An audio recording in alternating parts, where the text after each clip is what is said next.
I've seen it at a lot of places on the web. I would have rather. Does it get a lot of laughs?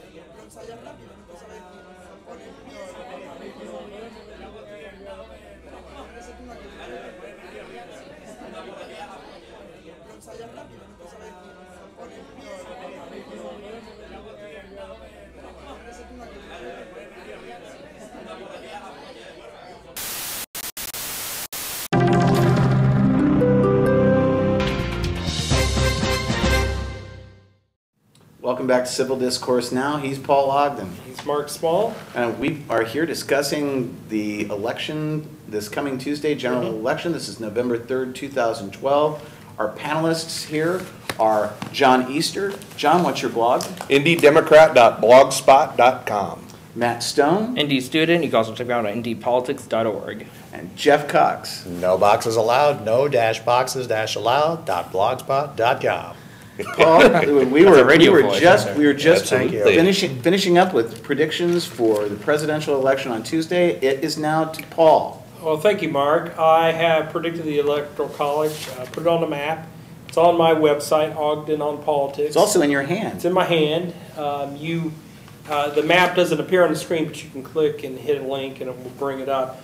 But I have, and I should point out, a week ago, I was... the dog that was barking here. To bark about. It's a libertarian dog. It's a libertarian dog. That dog didn't bark.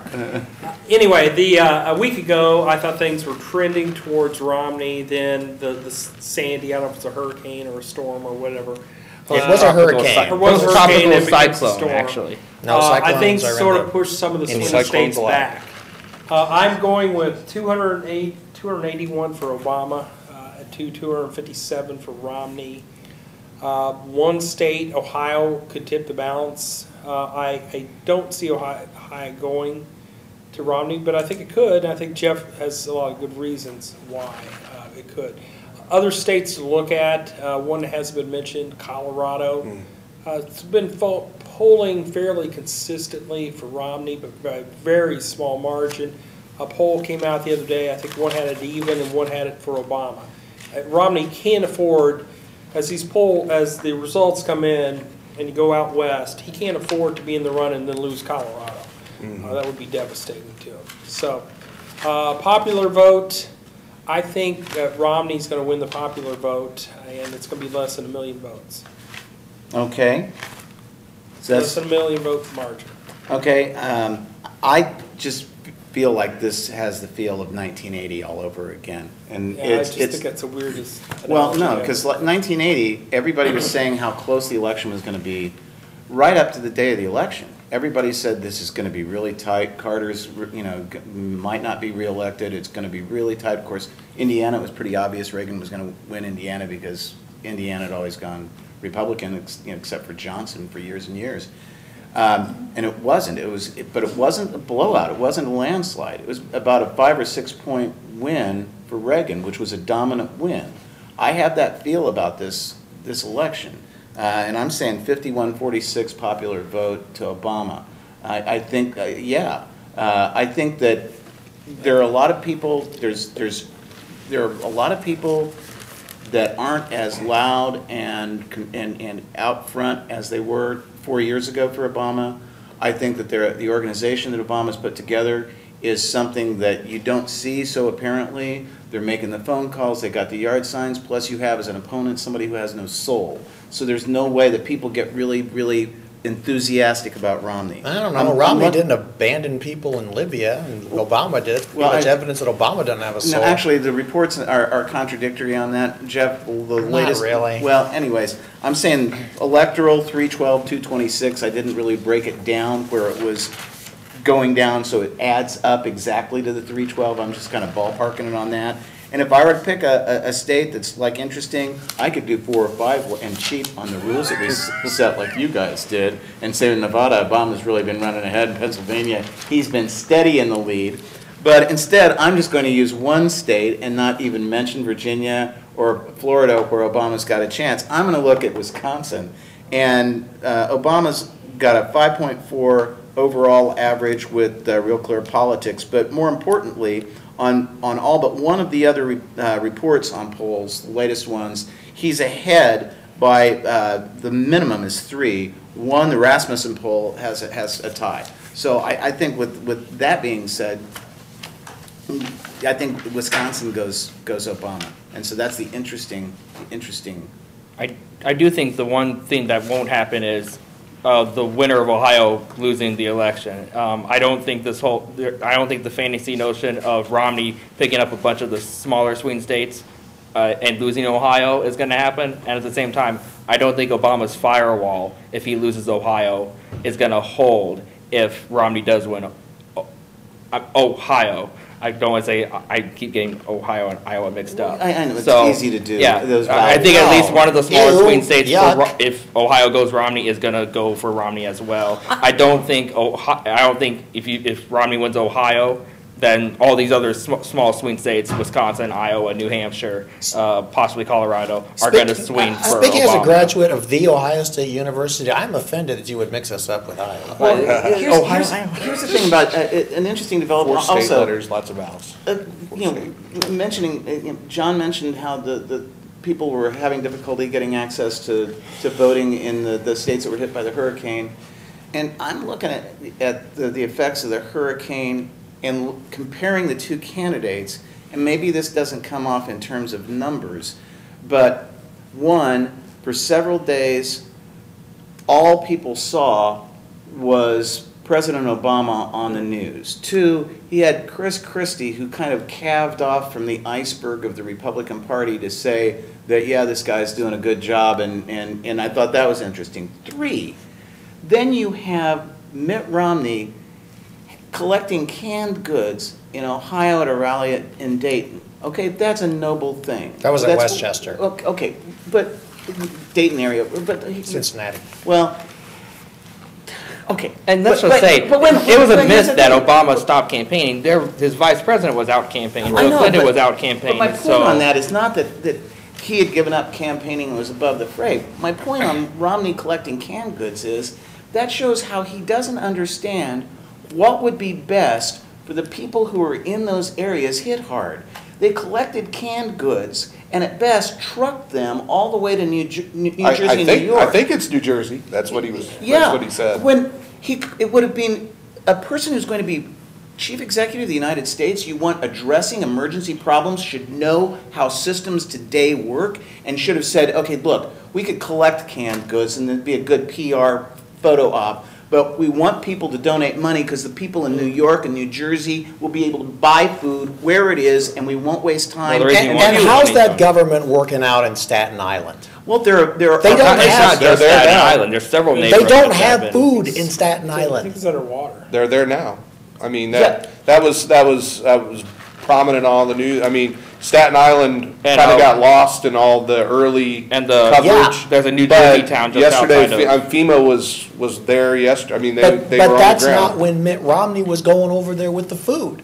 That's the thing. Well, the government messed up on Staten Island. On the Red Cross's website, it says not to donate things like bottled water and clothing and food and things like that, because then as an organization, they have to figure out how to get that. They have to redistribute it, redistribution. Oh my God! Which by the way, Mitt Romney loves redistribution as well. If you watch the debates. Oh my God! The Red Cross might have a logistical problem, and because the Red Cross is trying to. So they want to let people starve while they figure out how to get them food. That's what it sounds like. The point is that the people would be in worse shape if they're tied up trying to deliver these goods. That they'd have goods there anyway and get them to them more quickly. They didn't. Well, that's Jeff.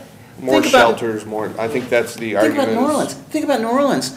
We would be talking 2 or 3 weeks later with George W. Bush's FEMA and Brownie running everything. Don't you mean the governor of Louisiana at that point who didn't ask for help? She wasn't real great. Ray Nagin, the whole thing. Yeah, but how does George Bush get blamed for everything when it was really the governor of Louisiana? I think we got off track with we did. I think, and let's be honest, most of the states hit by Sandy are states that are going to lean Democrat. If anybody's going to be hurt, it's going to be Bloomberg and Christie's chances at re-election, because after 3 or 4 days without power and without water, then people kind of start getting pissed off, and then they might start taking it out on some politicians. And another reason, and I know why, I know Republicans will say, "Oh, you're just saying this because it's your guy that's in charge," but it's not. These are apples and oranges kind of storms because, you know, Katrina hit a very, population-wise, you know, just a very small population compared to what. Well, yeah, Sandy. Agreed. Sandy Agreed. just hit. And I mean, much denser. that's like the financial and I mean, it's the huge, but. It might it's lower the just such a GDP of huge- the US by half a percentage Right, point. because of where it hit. I mean, it was a huge scale. The storm was huge. I mean, this storm went basically as it was coming in, it was hitting us. Yes. You know, it caused 40-foot waves on Lake Michigan, which is just. Well, I was it in remarkable. Cleveland when it hit Cleveland. And that's a so- whole And you wouldn't know it. topic on climate change, but we won't go there. No, we Yeah. won't, go there. because we'd be right. Yeah. But let's go to the Senate race here in Indiana. Who wants to start with this? And I Start with their guess again. Can we just say it all together? Well, we I can't believe pick the margin. I just cannot Yeah. believe how badly Richard Murdoch has screwed this up. wait a minute. Nine words. And Nine it's words. not, and I know Chris Spangle's within earshot. The Republicans are trying to blame Andy Horning for this. It is not Andy Horning. My Nine- goodness Nine- gracious. nine This words is a for the- Richard Murdoch problem. If the Republicans had renominated Richard Lugar, this race would have been over. No. It would have been No. far over. I disagree, No. but 9 words could It have would've changed been this over. whole thing. No, Nine- Lugar It would have wouldn't even lost. be close. Wait, when you got Murdoch, who said when he was running for treasurer of the state, I've never taken an economics course, an accounting course, or a business course, and then and so vote for me. It's like, If he had just said, I believe that the highlight of politics is to inflict my opinion on someone else, you know, if he had saw just the said same that, line. that's enough for me to say, who is this Well, crazy guy they're- running they're- for? But then the rape comments and then all this other stuff and it's just a total disaster because So, this there should are be a margins. Republican year. There are- in Indiana. what are the margins? We're all saying Well, there are Donald. there are a couple things at play here. Number one, Richard Lugar lost the primary badly, and he lost it because he completely ignored the wishes of his constituents in Indiana. He forgot about it completely. Number two, Richard Murdoch's problem was not just the rape comment. His problem started before that. I mean, he was consistently a little bit behind Donnelly the entire way. But I watched those debates, and Donnelly looked like someone you could have a beer with. I didn't agree with his positions, but he looked reasonable, he looked relaxed, comfortable with himself. Richard Murdoch looked angry. Yeah. He looked angry, and he wouldn't look at the Well, camera. he did have a 5-point lead in the you know, we were talking Rasmussen earlier. He did have a 5-point lead before the whole. And Indiana I think is he hard to would've pull, won. so. I think he would have won, but that rape comment was just so beyond the pale. No, I thought Horning of the three candidates in the debates came off more polished. I think Horning did better the second Yeah, but debate. Horning's been in those debates several times Here's now. my issue with Horning, and I apologize for my libertarian host. He gets on there, and he used to talk about issues. Now he gets on there and says, well, we can't elect a Republican or Democrat. They do the same thing over and over again, and never gets around to talking about issues. That's exactly his problem. It's like you pull the cord in his back, It's like, and he talk repeats about the some same issues. thing Tell over me and over why again. you're That wasn't and I Andy. do think about Richard Murdoch's Yeah. comments, and my issue is, and I'm pro-life. I've attended pro-life dinners. I've raised Catholic and all that. But politically, I don't know why politicians seem to want to out pro-life the other, or out pro-gun another, or out pro-whatever. Whenever politicians try to do that, it usually backfires on them. What Richard Murdoch should have said is, I'm pro-life, now let's talk about the economy, or let's talk about jobs, or now let's talk about He Obamacare, which shouldn't Donnelly have supported. expanded on it. Yeah, He didn't have to. Hey, no, he did. He just said, I'm It was the mock tears. And It everything. plays into this. They may not have been mock tears though. It, I it think plays it's- into this I think it's meme, certifiable. which is generally inaccurate, of the Democrats saying that the Republicans have this war on women. But in Murdoch's case, It's it's true. hard to argue with He that. showed- It's horrible. Back during the 2010 election cycle, this is the man who was posing with people for pictures in front of Pete Buttigieg's home in South Bend. I mean, Okay, who's Pete shouldn't- Buttigieg? Explain to our. He's now the mayor of South Bend, but he ran against you got me doing it now. Murdoch for treasurer Yeah. in Well- 2010, and there was this just odd scene where he's posing for pictures in front of Pete Buttigieg's home. Okay, I do hard think- spread, margins, let's, okay, And we're all picking Donald. yeah. 7 points. 7-point spread. 6. 5. I agree with Matt. I think it'll be 5 or 4 points, and I still think there's a chance that crazy Indiana elects the guy. I don't Which think, would I be a think there's too tragedy, much, but does not. I think That's Donowin all. wins. I think, I'm saying 8 points. Okay? Governor? What about the overall makeup of the Senate? Does that, The US a Senate? year ago, it was Well, almost do a we full. talk, do we want to talk about Are we doing governor, that? or do we talk about? Yeah, let's, I mean, how much, we're gonna do the next segment, we'll be right back.